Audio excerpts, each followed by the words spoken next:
IVF exactly होता क्या है और ये किन कपल्स को जरूरत पड़ती है? This is exactly like a natural pregnancy. सिर्फ ये एक कंडीशन है, किसी कंडीशन की वजह से अगर महिला कंसीव नहीं कर पानी तो जो फर्टिलाइजेशन प्रोसेस है बस वही लैब में की गई है। बाकी rest of the thing is totally like a natural pregnancy. और ये प्रोसेस पेनफुल होता है या पेन फ्री होता है? देखिए ये ना काफी कॉमन क्वेश्चन है, पेनफुल होना। आईवीएफ में इंजेक्शंस लगते हैं। वर्ड इंजेक्शन ऐसी होती है ना कि सुन के ही डर लग जाती है।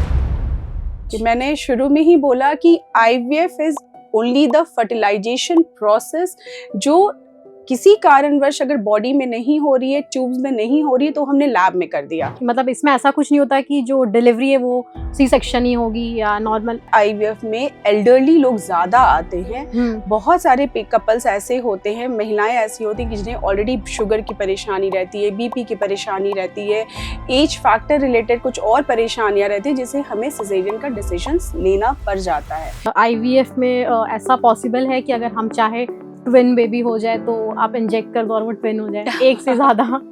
ये पॉसिबल है? पॉसिबिलिटी हमारे हाथ में नहीं है। कि लोग बोलते हैं कि आईवीएफ में हम खुद से सिलेक्ट कर सकते हैं कि हमें बॉय चाहिए या गर्ल चाहिए। नहीं, ये पॉसिबल है? ऐसा होता है कि अगर लेट शादी लड़कियां कर रही है तो सिर्फ लड़की की वजह से इफेक्ट हो रहा है, लड़के के स्पर्म में कोई ऐसा नहीं? ऐसी नहीं है, जरूर।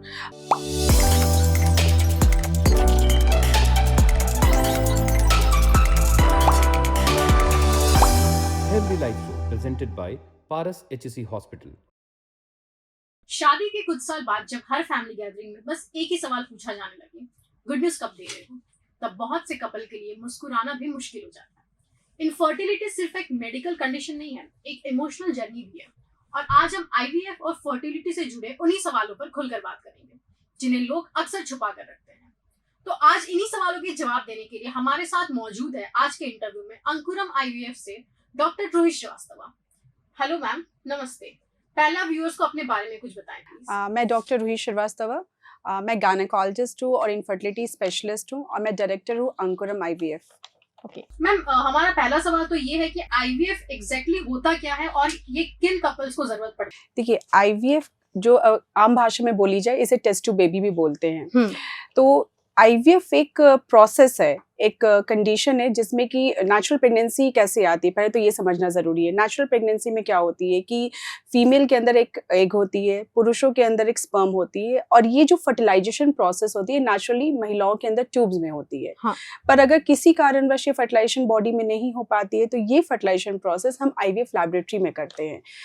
इस फर्टिलाइजेशन प्रोसेस के बाद जो एम्ब्रियो का निर्माण होता है वो वापस से महिला की बच्चेदानी में प्रत्यारोपित या इम्प्लांटेशन कर दिया जाता है। फिर आगे का जो सफर होता है वो नेचुरल प्रेगनेंसी के जैसा होता है। मैम ये प्रोसेस क्या होता है इसका, कैसे आप लोग? हाँ, इस प्रोसेस में महिलाओं को कुछ इंजेक्शंस लगाए जाते हैं। जो भी कपल का डिसीजन होता है कि आईवीएफ में प्रोसीड कर रहे हैं तो पहले तो कुछ बेसिक इन्वेस्टिगेशंस होती हैं, मेल एंड फीमेल दोनों की इन्वेस्टिगेशंस होती हैं, जो ब्लड टेस्ट होती हैं। और उसके बाद जब डिसीजन होता है कि कपल आईवीएफ में आगे बढ़ रहे हैं तो प्रोसेस हम पीरियड्स के सेकेंड डे से स्टार्ट करते हैं। महिलाओं को इंजेक्शंस लगाए जाते हैं। ये इंजेक्शन 10 से 12 दिन लगते हैं डिपेंडिंग ऑन की उनकी जो फॉलिकुलर ग्रोथ है या एग की जो ग्रोथ है वो कैसी रह रही है। इसके बाद जब फॉलिकुलर ग्रोथ एक अप्रोप्रिएट साइज में हो जाती है तो महिलाओं को हल्का सा बेहोश करके उन एग्स को हम लोग बाहर निकाल लेते हैं। जब वो एग्स बाहर निकल जाते हैं, फीमेल के एग्स को बाहर निकालते हैं। जो फीमेल के एग्स बाहर निकलते हैं हस्बैंड के स्पर्म को लिया जाता है और वो फर्टिलाइजेशन जो होती है वो हमारी एक इक्सी मशीन होती है। हर एक अंडे के अंदर स्पर्म को इंजेक्ट किया जाता है। तो ये फर्टिलाइजेशन प्रोसेस हो गई। आफ्टर फर्टिलाइजेशन उसे इंक्यूबेटर में रख दिया जाता है। उसे 5 दिनों के लिए रखते हैं, ब्लास्टोसिस बनती है, फिर एम्ब्रियोज की ग्रेडिंग होती है और फिर इस एम्ब्रियोज को नेक्स्ट मंथ में कुछ मेडिसिन खिलाते हुए एंडोमेट्रियल प्रिपरेशन करते हुए फीमेल की यूट्रस में हम लोग इम्प्लांट कर देते हैं। ओके, मतलब हम कह सकते हैं कि ये जो हम नॉर्मल प्रेगनेंसी में जो 9 महीने का प्रोसेस है ये 10 महीने का प्रोसेस हो गया। ये काइंड ऑफ नहीं, this is actually this is exactly like a natural pregnancy. आप समझने वाली बात है कि सिर्फ ये एक कंडीशन है, किसी कंडीशन की वजह से अगर महिला कंसीव नहीं कर पानी तो जो फर्टिलाइजेशन प्रोसेस है बस वही लैब में की गई है। बाकी rest of the thing is totally like a natural pregnancy. और इसके लिए कपल्स को किन बातों का ध्यान रखना चाहिए? देखिए, अगर सिर्फ आईवीएफ की बात करें, अगर मैंने बोला कि आप आईवीएफ में डिसीजंस हो गई हैं, तो मैंने क्या बोला कि पहले हम लोग प्री आईवीएफ चेकअप्स करते हैं, जिसमें कि महिलाओं की सारी चेकअप्स की जाती हैं कि उनकी शुगर तो नहीं है, थायराइड नहीं है, या liver function and kidney function test, कोई और प्रॉब्लम परेशानियां तो नहीं है। मेल्स की चेकअप्स होती हैं, क्या उनकी सेमेन काउंट कैसी है, उनकी मोटिलिटी कैसी है, उनकी मॉर्फोलॉजिकली स्पर्म की क्वालिटी कैसी है। इन सारी बातों का ध्यान रखते हुए पेशेंट को प्रॉपर काउंसलिंग की जाती है, आईवीएफ का प्रोसेस समझाया जाता है, उसमें लगने वाले खर्च को भी समझाया जाता है, इनके सक्सेस रेट को भी बताया जाता है, और किन बातों का ध्यान रखें आईवीएफ के दौरान, इन सब बातों को समझा के फिर आईवीएफ का प्रोसेस स्टार्ट किया जाता है। और ये प्रोसेस पेनफुल होता है या पेन फ्री होता है? देखिए, ये ना काफी कॉमन क्वेश्चन है, पेनफुल होना। तो सबसे पहले बताऊं कि आईवीएफ में इंजेक्शंस लगते हैं। वर्ड इंजेक्शन ऐसी होती है ना कि सुन के ही डर लग जाती है लोगों को। इंजेक्शन वर्ड सुनते ही लोगों को लगता है कि वो इंजेक्शन मोटी मोटी और लंबी लंबी होगी जो मुझे लगने वाली है। बिल्कुल नहीं है। ये इंजेक्शंस बहुत ही पतले और छोटे से होते हैं, और वो इनफैक्ट जब लगते हैं ना तो हमारे मसल में ही रह जाते हैं, पता भी नहीं चलता कि वो इंजेक्शंस लगे भी हैं। और अभी तो पेनलेस इंजेक्शंस भी अवेलेबल हो गए हैं। तो फर्स्ट होती है इंजेक्शन वाली प्रोसेस, जिसमें लोगों को ज्यादा डर लगता है कि मुझे इंजेक्शंस लगेंगे, लेकिन मैं बताऊं कि ये इंजेक्शंस काफी थिन निडल्स होती हैं, पता भी नहीं चलता है 12 दिन 14 दिन के मुझे इंजेक्शंस भी लग रहे हैं। दूसरा जो प्रोसेस होता है एग रिट्रीवल का, एग रिट्रीवल जो प्रोसेस होती है वो अंडर एनेस्थीसिया होती है, बेहोश किया जाता है। मुश्किल से 10 to 15 मिनट्स का ये प्रोसीजर होता है, और 10 to 15 मिनट्स में के लिए बेहोश करते हैं। इनफैक्ट जब एग रिट्रीवल के बाद जब फीमेल को ओटी से बाहर किया जाता है तो she will tell her name, वो सब कुछ बताती है। It's not a deep sedation की काफी डीपली उन्हें बेहोश किया जाता है। जो थर्ड प्रोसेस होती है वो है एम्ब्रियो ट्रांसफर की। Embryo transfer totally painless procedure होती है, इसमें भी पेन नहीं होता है। तो ओवरऑल मैं ये बताना चाहूंगी कि ये जो मिसकंसेप्शन है कि आईवीएफ इज वेरी पेनफुल, मुझे दर्द होगा, ऐसा बिल्कुल नहीं है। ये एक तरह से पेनलेस प्रोसीजर्स है, और जो पेन अगर लगते भी हैं वो मतलब बहुत उस तरीके के पेन नहीं है कि मुझे बहुत दर्द हो रहा है, मेरी लाइफ एकदम हैम्पर हो रही है, ऐसा कुछ नहीं होता है। ओके। और मैम ये आईवीएफ जो भी आईवीएफ बेबीज होते हैं या जो नेचुरल बेबीज होते हैं, इनमें कोई डिफरेंस होता है कि ऐसा नॉर्मल सेम ही होता है सब कुछ? मैंने शुरू में ही बोला कि IVF is only the fertilisation process, जो किसी कारणवश अगर बॉडी में नहीं हो रही है, ट्यूब्स में नहीं हो रही है, तो हमने लैब में कर दिया। उसके बाद जो 9 मंथ्स का सफर है वो बिल्कुल नेचुरल प्रेगनेंसी के जैसा होता है। तो डेफिनेटली जो आईवीएफ के बेबीज होते हैं वो एकदम नेचुरल होते हैं, मेरी आपके जैसे ही होते हैं। और ये मेरा पर्सनल ऑब्जर्वेशन है कि आईवीएफ बेबीज इनफैक्ट ज्यादा तेज होते हैं, ज्यादा स्मार्ट होते हैं रादर देन की मतलब नॉर्मल बेबी से बोलूं तो कमजोर तो मतलब है ही नहीं कभी, इनफैक्ट ज्यादा तेज होते हैं।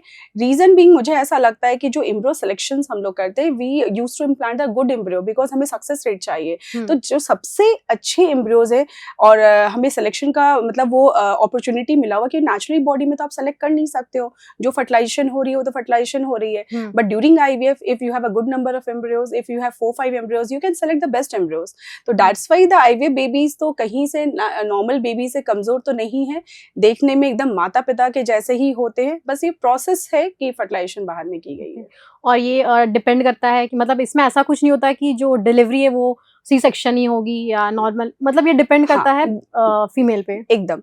देखिए, इससे ना बहुत इम्पोर्टेंट चीज है कि जनरली अभी भी देखा जाए तो मैं उस टॉपिक पे बाद में आऊंगी कि कुछ कंडीशंस ऐसे होते हैं जिसमें आईवीएफ अर्ली एज में होती है, पर अभी भी हमारे पास लोग आईवीएफ लेट फीमेल एज में ही आ रहे हैं। तो डेफिनेटली ये नॉर्मल और सिजेरियन की जब बात आती है ना, मेरा ये बात फैक्ट है कि normal delivery caesarean section depend करता है 9 मंथ्स के कंडीशन पे। लेकिन क्योंकि आईवीएफ में एल्डरली लोग ज्यादा आते हैं, बहुत सारे कपल्स ऐसे होते हैं, महिलाएं ऐसी होती हैं जिन्हें ऑलरेडी शुगर की परेशानी रहती है, बीपी की परेशानी रहती है, एज फैक्टर रिलेटेड कुछ और परेशानियां रहती है, जिससे हमें सिजेरियन का डिसीजन लेना पड़ जाता है। लेकिन अगर यही आईवीएफ यंग कपल में हो रही है, क्योंकि एज होने से आप भी समझ रहे हैं जो हमारी पेल्विक कैपेसिटी होती है या नॉर्मल डिलीवरी की जो क्षमता होती है वो कम हो जाती है। नॉर्मल डिलीवरी के दौरान बहुत सारे चेंजेस होते हैं जो उम्र बढ़ने से उस पर असर आती है। अगर यही चीज अगर यंग कपल्स में, डेफिनेटली नॉर्मल डिलीवरी आराम से हो सकती है, लेकिन हाँ नॉर्मल डिलीवरी या सिजेरियन डिपेंड करता है 9 मंथ्स के जर्नी के ऊपर कि बेबी की कंडीशन कैसी है, मदर की कंडीशन कैसी है। और अगर दोनों की कंडीशंस ठीक है तो डेफिनेटली हम लोग नॉर्मल डिलीवरी ट्राई कर सकते हैं। और आईवीएफ में ऐसा पॉसिबल है कि अगर हम चाहे ट्विन बेबी हो जाए तो आप इंजेक्ट कर दो और वो ट्विन हो जाए, एक से ज्यादा? ये पॉसिबल है? पॉसिबिलिटी हमारे हाथ में नहीं है। जनरली आईवीएफ में जो होता है, डेफिनेटली बहुत लोगों को लगता है मुझे जुड़वे हो जाएंगे। हाँ, हो सकते हैं। हम लोग डबल एम्ब्रियो ट्रांसफर करते हैं। डबल एम्ब्रियो ट्रांसफर इसलिए किया जाता है to improve the success rate. But अभी हम लोग अगर very good quality of embryos अगर है, और कई बार हमारे पास कंडीशंस आती है कि ऑलरेडी उनके पास एक बच्चे हैं, दे डोंट वांट ट्विंस, तो हम लोग सिंगल एम्ब्रियो ट्रांसफर्स भी करते हैं। तो सिंगल एम्ब्रियो ट्रांसफर के भी रिजल्ट्स काफ़ी अच्छे हैं। पर मैंने जैसा बोला कि 2 एम्ब्रियो ट्रांसफर इसलिए किया जाता है कि to improve the success rate. लेकिन 2 एम्ब्रियो ट्रांसफर के बाद only 30 to 40% chance of twin pregnancy होती है। ऐसा नहीं है कि ये गारंटीड और कंफर्मेशन है कि 2 डालेंगे तो 2 तो होगा ही। ओके, तो it's all depend on destiny कि अगर हो गया तो हो गया, कोई कंफर्मेशन नहीं है। नहीं। ओके, और मैम इसके सक्सेस रेट किन चीजों पर डिपेंड करते हैं? ये है, देखिए ये बहुत मैं कपल्स को समझाना चाहूंगी कि आईवीएफ 100% नहीं होती है। ठीक है, 100% के सेंस में कि अगर मेरे पास कोई 10 कपल आए तो हो सकता है जिस मंथ में वो 10 कपल आए 10 के 10 प्रेगनेंसी हो गई तो मेरी सक्सेस रेट 100% होगी, एंड उन कपल्स के लिए भी सक्सेस 100% हो गया। तो जो सक्सेस रेट है वो सबसे इंपॉर्टेंट होती है आपको क्लिनिक के सिलेक्शंस के लिए, कि जिस सेंटर पे मैं अपने ट्रीटमेंट करवाने जा रही हूँ वहाँ का सक्सेस रेट कैसा है, सो डैट कि वो कपल भी उन्हीं सक्सेस रेट में एंटर करें। जो पर्टिकुलर सवाल था कि सक्सेस रेट किन बातों पे निर्भर करता है, तो सबसे इम्पॉर्टेंट फैक्टर जो निर्भर करती है 3 पार्ट में बताना चाहूंगी। एक होती है एग क्वालिटी, दूसरी होती है स्पर्म क्वालिटी, तीसरी होती है कि आपकी यूट्राइन कंडीशंस कैसी हैं, अंदर की कंडीशंस कैसी हैं, और चौथी डेफिनेटली लाइफस्टाइल तो बहुत इंपॉर्टेंट फैक्टर है जो हमारे सक्सेस रेट को अफेक्ट करता है। अब जहाँ तक मैंने बोला एग क्वालिटी, तो एग क्वालिटी कैसे निर्भर करती है, जैसे जैसे महिलाओं की उम्र बढ़ती है एग क्वालिटी खराब होती है। अगर एग क्वालिटी खराब तो मेरे एम्ब्रियोज नहीं बनेंगे, एम्ब्रियोज नहीं बनेंगे तो रिजल्ट्स नहीं आ पाएंगे। स्पर्म क्वालिटी भी बहुत बड़ी फैक्टर होती है, स्पर्म की मॉर्फोलॉजी कैसी है, स्पर्म की मोटिलिटी कैसी है, स्पर्म की क्वांटिटी कैसी है, उनकी संरचना कैसी है, ये भी बहुत इंपॉर्टेंट फैक्टर है। क्योंकि फिर से मैंने बोला कि अगर स्पर्म क्वालिटी अच्छी नहीं है तो एम्ब्रियो अच्छे नहीं बनेंगे तो रिजल्ट्स नहीं आएंगे। जो थर्ड फैक्टर है इंडोमेट्रियम थिकनेस, क्या हमारी यूट्राइन कैविटी में कोई पॉलिप्स तो नहीं है, कोई और फाइब्रॉइड तो नहीं है, या फिर जो थिकनेस होती है, पर्टिकुलर थिकनेस होती है, या उनकी ब्लड वेस्कुलरिटी को भी देखा जाता है कि जो खून का बहाव है वो यूट्रस में हमारा कैसा है, और ये सब भी चेक हम लोग करते हैं। और आजकल हम लोग स्टार्ट किया हुआ है एरा टेस्ट, इंडोमेट्रियम रिसेप्टिविटी अरे। ये जो टेस्ट पर्टिकुलर है वो हमें बताती है कि किस समय एम्ब्रियो ट्रांसफर एग्जैक्टली करना चाहिए। डेफिनेटली एरा टेस्ट करने से सक्सेस रेट बढ़ जाता है।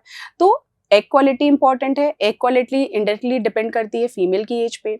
स्पर्म क्वालिटी इंपॉर्टेंट है, स्पर्म क्वालिटी इनडायरेक्टली मतलब डिपेंड करती है हमारा लाइफस्टाइल में के ऊपर, जैसे स्मोकिंग, अल्कोहल, या फिर काफ़ी देर तक लैपटॉप में काम करना, काफ़ी गर्म जगह पे रहना, जैसे इंजीनियर्स हैं ये लोग काफ़ी गर्म जगह, माइनिंग वाली जगह पे रहते हैं, तो डेफिनेटली स्पर्म क्वालिटी अफेक्ट करती है।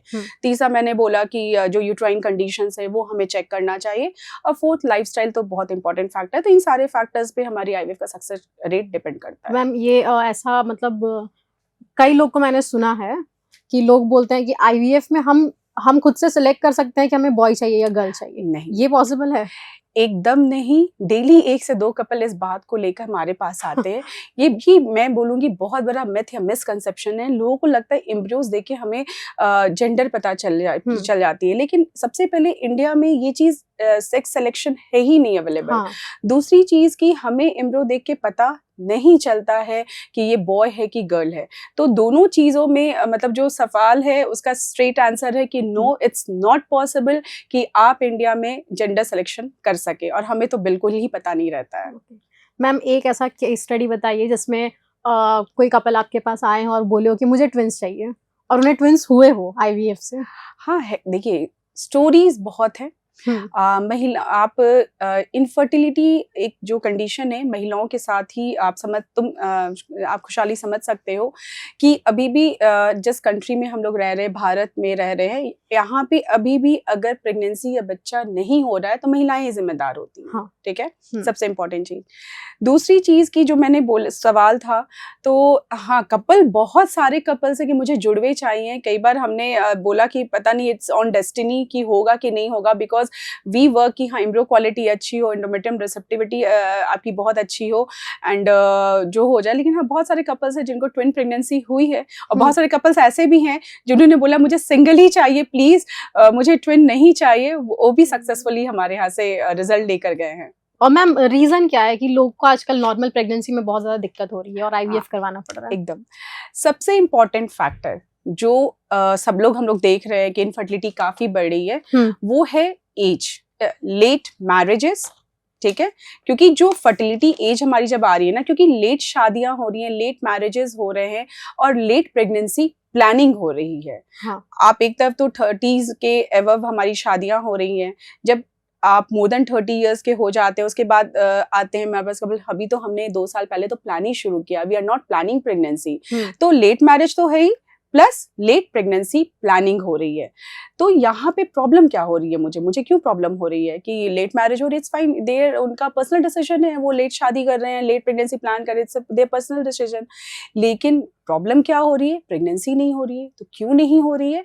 बिकॉज कि ये समझने वाली बात है कि एक लड़की, एक महिला को जो एग्स हैं बाय बर्थ मिलते हैं, ये आफ्टर बर्थ वो बनते नहीं रहते हैं। जैसे स्पर्म्स की बात करें तो वो हर 2-3 दिन पे बनते रहते हैं, फ्रेश बनते रहते हैं, बट महिलाओं के साथ ऐसी बात नहीं है। वो एग्स बाय बर्थ मिलेंगे, और जब एक लड़की की माहवारी और पीरियड शुरू होते हैं, ये एग्स रिलीज होने शुरू होते हैं, और जब ये रिलीज होते होते फिर एकदम एंड में पहुंचते हैं तो उस लड़की की मेनोपॉज हो जाती है। तो ये तो हो गई क्वांटिटी की बात। जैसे जैसे उम्र बढ़ती है, हम सब समझ रहे हैं, जैसे जैसे मेरी भी उम्र बढ़ेगी, मेरी आंखों की रोशनी कम होगी, मेरी चलने की क्षमता कम होगी, घुटने में दर्द होंगे, उसी तरह एग की क्वालिटी भी खराब होती है। और इसीलिए उम्र बढ़ने से आप प्रेगनेंसी हो जाएगी, हो सकता है हो भी जाए, लेकिन फर्टिलिटी के चांसेस कम हो जाते हैं because of egg quality age होने से खराब होती है। फर्स्ट रीजन तो ये हो गई कि लेट मैरिजेस हुई, लेट प्रेगनेंसी प्लानिंग हुई। सेकेंड हो गई मेल फैक्टर्स, जो मैंने बोला कि हमारी जो लाइफस्टाइल चेंजेस आए हैं, या फिर गर्म जगह में काम करना, लैपटॉप पे काम करना, मोबाइल को पॉकेट्स में रखना, या फिर स्मोकिंग, अल्कोहल थोड़ा ज़्यादा ही हम लोग देख रहे हैं आजकल के कल्चर में आ गई है, वो होना। फिर ओबेसिटी होना, जंक फूड्स खाना, एक्सरसाइजेस नहीं करना, पोल्यूशन का आना, और सबसे इम्पॉर्टेंट फैक्टर स्ट्रेस में रहना, कि वर्क स्ट्रेस हो, फैमिली स्ट्रेस हो, सारे स्ट्रेस, ये सारी चीजें मिलके इनफर्टिलिटी को बढ़ा रही हैं। मैम हमने आजकल देखा है स्पेशली इंडियन फैमिलीज में लोग बोलते हैं कि लड़कियां लेट शादी करेगी तो कंसीव करने में दिक्कत होगा, कंसीव नहीं हो पा रहा है जल्दी शादी करने के बाद तो भी लड़कियों की गलती है। तो क्या ये ऐसा होता है कि अगर लेट शादी लड़कियां कर रही है तो सिर्फ लड़की की वजह से इफेक्ट हो रहा है, लड़के के स्पर्म में कोई ऐसा नहीं? ऐसी नहीं है, जरूर मैंने तो बताया कि एज हाँ फीमेल में ज्यादा होता है कि एक क्वालिटी खराब होती है, मेल्स में क्योंकि जो स्पर्म्स होते हैं ना वो मिलियंस में होते हैं, लेकिन डेफिनेटली विथ एज जो स्पर्म क्वालिटी है वो भी खराब होगी, उनकी भी क्वांटिटीज कम होंगी, विथ एज क्वांटिटीज भी कम होंगी, क्वालिटी भी खराब होगी। लेकिन हाँ महिलाओं में ज्यादा एज का इफेक्ट आता है रादर देन मेल्स। हाँ ओके। और मैम अगर ऐसा हो कि कोई मेल है, अगर लड़की में कुछ दिक्कत नहीं है, वो आराम से कंसीव कर सकती है, पर क्योंकि मेल का स्पर्म काउंट कम है या वीक है, व्हाटएवर जो भी है, तो फिर ऐसे कंडीशन में आप क्या करते हैं? क्या आप किसी और के स्पर्म से फर्टाइल करते हैं एग को? नहीं, देखिए कंडीशन होता है, जैसे अभी मेल्स के ऊपर बात हो रही है तो डेफिनेटली इसे हम लोग हस्बैंड सीमेन एनालिसिस बोलते हैं। 3 पैरामीटर्स जो हमारे लिए बहुत इंपॉर्टेंट होती है, वो होती है काउंट्स, मोटिलिटी एंड मॉर्फोलॉजिकली। तो अभी क्या है कि अगर ये तीनों फैक्टर्स नॉर्मल हैं तो they can try for the natural pregnancy. अगर काउंट्स में कमी आ रही है, काउंट्स कम है, जैसे नॉर्मल स्पर्म काउंट होती है 15 मिलियन और मोर देन 15 मिलियन, लेकिन अगर थोड़ी बहुत काउंट्स कम है 7-8 मिलियन 10 मिलियन, तो वी कैन एक IUI एक प्रोसेस होती है वो हम लोग कर सकते हैं। लेकिन अगर स्पर्म काउंट या सीमेन काउंट काफी कम है, 1 मिलियन 2 मिलियन या फिर 1-2 है, या फिर एक कंडीशन होती है जिसे हम लोग एज़ोस्पर्मिया बोलते हैं जिसमें नील स्पर्म काउंट होती है, तो ऐसे कंडीशंस में IVF या ICSI के द्वारा प्रेगनेंसी किया जा सकता है। मॉर्फोलॉजिकली बात करें तो जैसे मैंने बोला कि जो मेल स्पर्म है वो मिलियंस में होती हैं, तो मॉर्फोलॉजिकली 4% हम लोग कहते हैं कि 100 में 4 स्पर्म नॉर्मल होते हैं, लेकिन किसी की 1-2% भी है, तो इतने नंबर ऑफ स्पर्म्स होते हैं ना, तो वी कैन सेलेक्ट और 1-2 स्पर्म्स नॉर्मल स्पर्म्स जो होती हैं वो सेलेक्ट करके हम लोग ICSI के लिए उसको यूज कर सकते हैं। जो एज़ोस्पर्मिया कंडीशन मैंने बोला कि नील स्पर्म काउंट, 0 स्पर्म काउंट रहती है, तो कंडीशन होती है, एक प्रोसीजर होता है टीजा, टेस्टिकुलर स्पर्म एस्पिरेशन, या माइक्रोटीजी भी एक प्रोसीजर होती है जिसमें ये मेल के टेस्टिस से स्पर्म को एस्पिरेट किया जाता है, और वो जो स्पर्म हमें मिलती है फिर हम लोग एग से फर्टिलाइज कर देते हैं, एम्ब्रियोज बना देते हैं और फिर उसे इम्प्लांट कर देते हैं। मतलब ये हम कह सकते हैं कितने % चांसेस है कि मतलब मेल और फीमेल अगर जो कपल है उनका एग और स्पर्म से ही मतलब हम कह सकते हैं कि 99% चांसेस है कि एकदम कह सकते हैं, अनटिल अनलेस कि मैंने क्या बोला कि अगर स्पर्म है भले क्वांटिटी कम है क्वालिटी में खराब है, एकदम मैं नेचुरल की बात तो नहीं कर पाऊंगी यहाँ पर, क्योंकि नेचुरल के लिए आपको एकदम जो WHO पैरामीटर्स है उसमें सीमेन रिपोर्ट्स को होनी चाहिए। बट अगर पैरामीटर्स में कोई इशू है, मोटिलिटी इशू है, मॉर्फोलॉजिकली इशू है, तो we can go for the IVF and ICSI procedures. लेकिन अगर नील स्पर्म काउंट है तो डेफिनेटली वहां पे भी एक प्रोसीजर है जिसे हम टीजा, माइक्रोटीजी कहते हैं, वहां पे भी हम लोग ये उनके स्पर्म से खुद की बच्चे कर सकते हैं। लेकिन अगर मान लो कि टीजा में भी, टेस्टीज में भी स्पर्म्स नहीं है, अगर वहां पे भी स्पर्म्स हमें नहीं मिली, तो definitely after counselling the patients, उन्हें बताने के बाद, प्रॉपर कंसेंट लेने के बाद डोनर स्पर्म यूज किया जाता है। ओके मतलब हम कह सकते हैं कि मेल हो चाहे फीमेल हो, किसी को भी अगर किसी के भी वजह से अगर कंसीव करने में दिक्कत हो रहा है तो IVF सबसे अच्छा प्रोसेस है उनका प्रॉब्लम सॉल्व करने के लिए। एकदम एक्चुअली मैंने क्या बोला कि अब मैं इसको प्रोसेस को समझाना चाहूंगी। जब भी कपल्स आते हैं, देखो सबसे पहले तो इनफर्टिलिटी समझना जरूरी है कि इनफर्टिलिटी बोलते किसे। अगर आपकी शादी को 1 साल से ज्यादा हो गए, आप कंसीव करने के लिए ट्राई कर रहे हैं, कोशिश कर रहे हैं, फिर भी प्रेगनेंसी नहीं हो रही, तो सबसे फर्स्ट स्टेप होती है कि आप किसी इनफर्टिलिटी डॉक्टर से मिले। हस्बैंड एंड वाइफ दोनों की चेकअप कराए। चेकअप में मुझे बहुत लंबी चौड़ी जांच की जरूरत नहीं होती, मुझे 4 चीजें बस देखनी होती है। सबसे पहले तो मैं देखती हूँ फीमेल एज कितनी है, ईयर्स ऑफ मैरिज कितना, ये हिस्ट्री पार्ट हो गई। उसके बाद मुझे देखना रहता है कि with the help of the ultrasound की जो नंबर ऑफ एग्स हैं वो कितने हैं, AFC काउंट हम लोग बोलते हैं, विद द अल्ट्रासाउंड हमें पता चल जाता है। फिर यूट्रस की लाइनिंग कैसी है, कोई और परेशानियां तो नहीं है, कहीं यूट्रस में मैंने बोला पॉलिप फाइब्रॉइड तो नहीं है, या फिर उसकी लाइनिंग में कोई परेशानी तो नहीं है। और जो थर्ड चीज हम लोग देखते हैं वो ट्यूब्स ओपन है कि नहीं, क्योंकि ट्यूब्स ही वो फेलोपियन ट्यूब ही वो जगह होती है जहाँ फर्टिलाइजेशन होती है। और फोर्थ चीज हम लोग देखते हैं कि हस्बैंड की सीमेन रिपोर्ट में कोई परेशानी है कि नहीं। अब इन सारे रिपोर्ट्स होने के बाद अगर हमें पता चलता है कि 2 रिपोर्ट्स नॉर्मल हैं, हो सकता है क्योंकि इनफर्टिलिटी में 30% मेल रिस्पॉन्सिबल होते हैं, 30% फीमेल रहती हैं। 30% कपल्स ऐसे होते हैं जिनमें मेल फीमेल दोनों में परेशानियां होती है, बट 5-10% कपल्स ऐसे हैं जिनमें कोई परेशानी नहीं है, फिर भी प्रेगनेंसी नहीं हो रही है, अनएक्सप्लेन्ड इनफर्टिलिटी होती है। तो जब ये रिपोर्ट्स हो जाती है, अगर कोई ऐसी मेजर इशू आई है जैसे कि फेलोपियन ट्यूब की ब्लॉकेज हो गई है, फेलोपियन ट्यूब ब्लॉक्ड है, डेफिनेटली ट्यूब अगर ब्लॉकेज है तो प्रेगनेंसी नहीं होगी। फेलोपियन ट्यूब ब्लॉकेज हो गई है, या फिर एज काफी ज्यादा हो गई है, मतलब कि मेनोपॉज एज हो गया है, या फिर प्रीमैच्योर ओवेरियन फेलियर जिसमें एग्स खत्म हो चुके हैं, या फिर महिलाओं में सीवियर एंडोमेट्रोसिस है। एंडोमेट्रोसिस में होता क्या है कि जो आपकी एनाटॉमी है, ट्यूब की एनाटॉमी वो डिस्टॉर्ट हो जाती है, तो हमारी ट्यूब्स ओपन नहीं रहती हैं, या फिर जो एग है वो उतनी अच्छी क्वालिटी के नहीं दिखते हैं, या फिर ये फीमेल कंडीशंस हो गई। तो block fallopian tube, menopause, premature ovarian failure, endometriosis या फिर PCOD ovulation induction, PCOD hormonal condition जिसमें ओवुलेशन टाइमली नहीं होता है, पर आपने मेडिकल ट्रीटमेंट लिया 2-3 साल 4 साल फिर भी आप कंसीव नहीं कर पाए, तो ये सारी कंडीशंस फीमेल में कि आप IVF की तरफ बढ़ सकते हैं। लेकिन अगर ये सारी कंडीशंस नहीं है, फैलोपियन ट्यूब्स भी ओपन है, आपकी एज भी प्रॉपर है, तो either you can try medical treatment for 1 year और 6 months depending on the age of the female, और या फिर IVF प्रोसीजर्स भी कर सकते हैं। मेल की बात करूं तो 0 स्पर्म काउंट होना या फिर स्पर्म काउंट बहुत लो होना, तो ये कपल्स ऐसे हैं जिन्हें IVF स्ट्रेट फॉरवर्ड में आगे बढ़ जाना चाहिए। मैम ऐसा होता है आप लोगों के साथ कि कपल कंसीव कर सकते हैं नॉर्मली, पर उनको रिस्क लेना होता है कि नहीं एक या एक से ज़्यादा, मतलब एक से ज़्यादा ट्विन्स या ऐसे कुछ बच्चे हो जाएं, तो भी आते हैं वो बहुत बार कि मैम हम कंसीव कर सकते हैं पर हमें ट्राई करना है अगर ट्विन्स हो जाए तो। ऐसा होता है? अगर नहीं, ऐसा तो अभी नहीं हुआ है कि लोग ट्विन्स के लिए आ रहे हैं, बट यही बोलूँगी अगर आप नेचुरली कंसीव कर सकते हैं तो डेफिनेटली ट्राई करिए नेचुरली कंसीव करने के लिए। और जैसा कि पहले भी मैंने बात किया कि IVF में भी जो ट्विन प्रेगनेंसी के चांस है वो 30 to 40% ही होती है, उससे ज़्यादा नहीं होती है। ओके मैम, जो कपल्स इनफर्टिलिटी से इमोशनली स्ट्रगल कर रहे हैं उनके लिए आप क्या मैसेज देना चाहेंगे?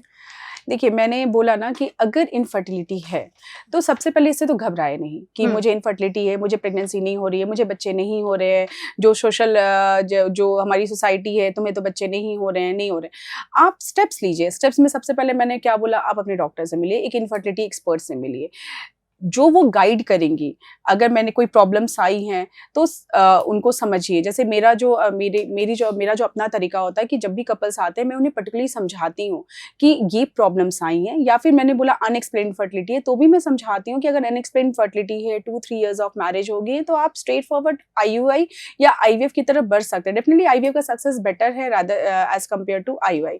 तो सबसे पहले घबराना नहीं है, डॉक्टर से मिलना है। एज अ डॉक्टर हमारी रिस्पॉन्सिबिलिटी बनती है कि उन्हें इमोशनली सपोर्ट करना है, उन्हें प्रॉपर गाइडेंस देना है, उन्हें प्रॉपर काउंसलिंग करनी है, और खासकर महिलाओं को सपोर्ट की बहुत ज़्यादा ज़रूरत होती है। फैमिली वालों से बोलना है कि आप होप रखें, पॉजिटिव एटीट्यूड इसमें रखना बहुत ज़्यादा ज़रूरी है, रादर दैन कि मैं निराश हूँ और मैं तो स्ट्रेस में हूँ, तो इससे हमारे रिजल्ट्स भी अफेक्टेड होते हैं। Okay, thank you so much ma'am. Thank you. तो ये थे हमारे कुछ कॉमन से सवाल IVF और नॉर्मल कंसीव या प्रेगनेंसी से जुड़े हुए। आपके भी कुछ सवाल है तो नीचे कमेंट सेक्शन में ज़रूर दें। हम पूरी कोशिश करेंगे कि नेक्स्ट एपिसोड में आपके सारे सवालों के जवाब हम डॉक्टर के साथ शेयर करके आप तक उसके जवाब पहुंचाएं। तो बने रहें और देखते रहें Prabhat Khabar healthy life show. मेरा नाम है खुशारी। प्रभातखबर.com, विश्वास वही, रफ्तार नहीं।